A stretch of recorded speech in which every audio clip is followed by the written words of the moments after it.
Alright, welcome back. It's been a long time since I did the first part of this project, but it's been a bit busy at work and so on.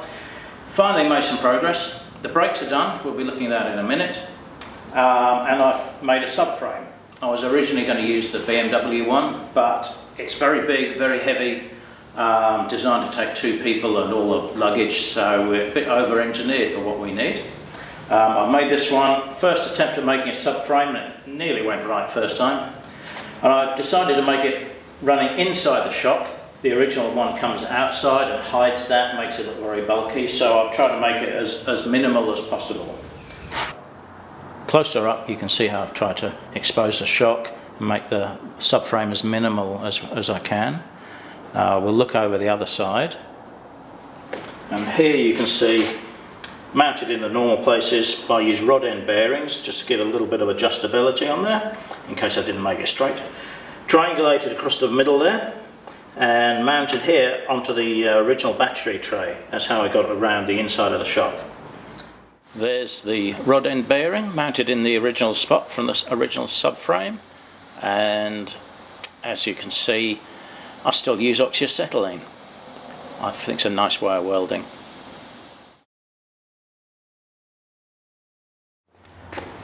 I bought this caliper, two calipers off a friend of mine, Brembo, gold line. They've got asymmetric size calipers, asymmetric size pistons, sorry, and they're really nice quality caliper used on the Ducati Monsters, is what it came off.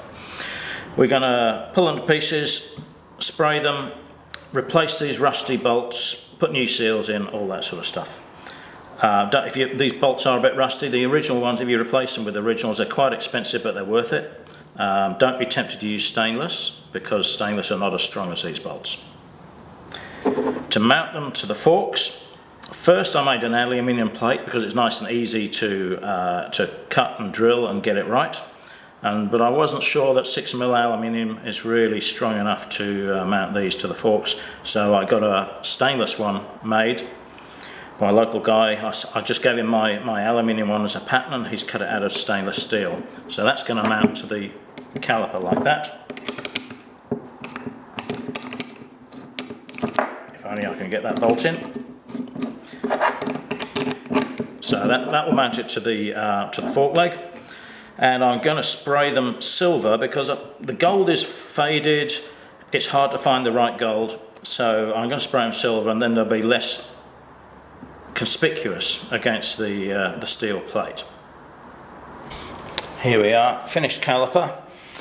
I've replaced the bolts with high tensile. I didn't use the original ones, but they are at least as strong, those bolts. As you can see, the silver makes it less conspicuous. I think the plate, it's not the prettiest plate, but it's not going to stand out so much from the caliper like that.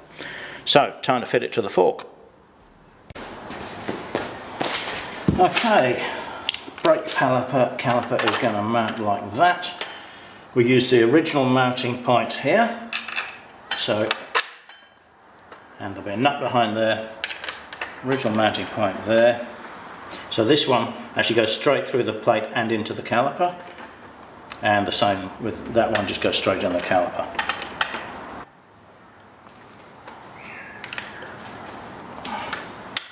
Put that in, they'll be nipped up. So that's where they sit.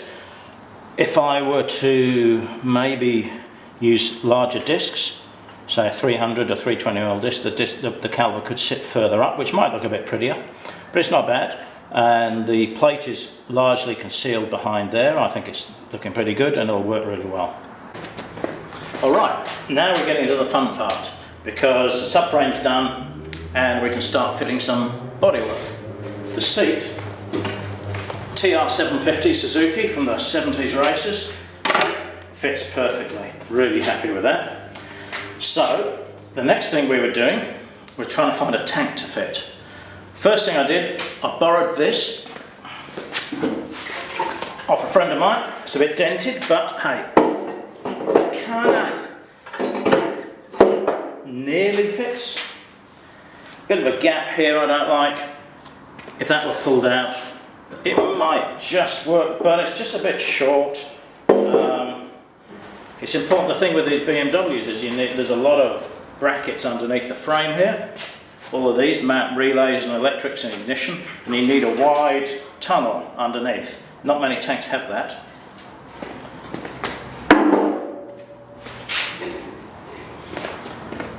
But luckily, this one does. Plenty of space under there, about the right length, and pop it there. Not bad at all. I'll have to cut this tab off here, and we'll make the upholstery come right up to the tank, so it looks nice and neat there.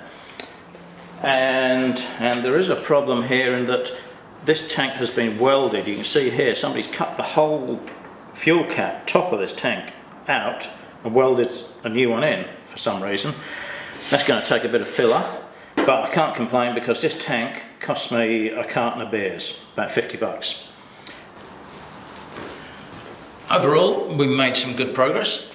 The tank and the seat, I'm happy with the way they look. The back end, you can see, has got that kind of open look that I was looking for. We will have to sort out some kind of a mudguard due to Australian design rules, but we'll make that work. Next job, just to finish off really, is to weld some tabs to mount the seat and the tank. And then I guess we'll be looking at the engine fairly soon. All right, thanks for watching, and see you next time.